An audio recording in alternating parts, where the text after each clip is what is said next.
ஆண்டுதோறும் ஜனவரி 6ஆம் தேதி வேட்டி தினம் கொண்டாடப்படுகிறது. நமது பாரம்பரியத்தையும் பண்பாட்டையும் நினைவூட்டுகிறது சர்வதேச வேட்டி தினம். தென்னிந்தியர்களின் பாரம்பரிய உடை வேட்டி.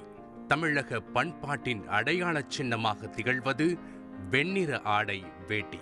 தமிழர்களின் உணர்வுமிக்க ஆடையான வேட்டியை உடுத்திக்கொண்டு செல்லும் போது அங்கே கம்பீரமான ஆளுமை தோற்றம் ஓங்கி நிற்கின்றது. வேட்டி என்பது கலாச்சாரத்தை கடந்து மனித நாகரிகம் தோன்றிய காலம் முதல் மானங்காக்க வந்த முதல் ஆடை வேட்டி தான். வேட்டி உடுத்தவர்களுடைய மனசு மிக எளிமையாகவும் தூய்மையாகவும் நேர்மையாகவும் இருக்கும். அப்படிங்கிறது தான் பழைய தலைமுறையும் புதிய தலைமுறையும் ஒரு சேர நம்பக்கூடிய ஒரு விஷயமா இருக்குது. கிராமப்புறங்களில் பெரிய அளவில் புழங்கிக் கொண்டிருக்கும் வேட்டி நகர்ப்புறங்களில் அரிதாகிவிட்டது.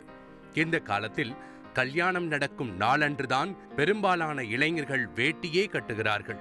குடும்ப விழா, கோவில் விழா, தீபாவளி, பொங்கல் போன்ற திருநாட்களில் வேட்டி உடுத்திக் கொள்வதை மட்டுமே பெருமையாக கருதுகின்றோம். சுதந்திர போராட்டத்தின் போது தேச தலைவர்கள் அணிந்த கதர் ஆடைகளில் வேட்டி முக்கிய பங்கு வகித்தது. வெள்ளைக்காரர்களை எதிர்த்து அவர்களின் உடைகளை பகிஷ்காரம் செய்து கயிறாட்டையில் நூல் நூற்று அதன் மூலமாக கைத்தறியில் செய்த கதர் ஆடைகளை தான் நம்ம தேச தலைவர்கள் அணிந்து சுதந்திர போராட்டத்திற்கு வலு சேர்த்தார்கள்.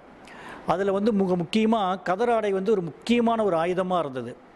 அந்த கதர் ஆடைகளில் மிக முக்கியமான ஆடையாக வேட்டியை தான் எல்லா தேச தலைவர்களுமே அணிந்திருந்தாங்க.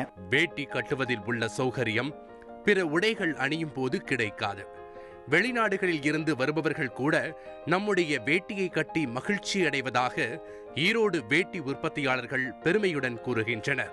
கண்ணியத்திற்குரிய உடையான வேட்டி அணிவது அதிகரித்து வருவதாகவும் அவர்கள் தெரிவிக்கின்றனர். சிறப்பும் தொன்மையும் மிக்க உடையான வேட்டியை நாம் அன்றாடம் உடுத்த வேண்டும். இந்த இனிய நாளில் அனைவரும் வேட்டி உடுத்தி நம் பாரம்பரியத்தை பாதுகாக்க உறுதி மேற்கொள்வோம். தந்தி டிவி செய்திகளுக்காக ஈரோட்டில் இருந்து செய்தியாளர் மக்புல் அகமது.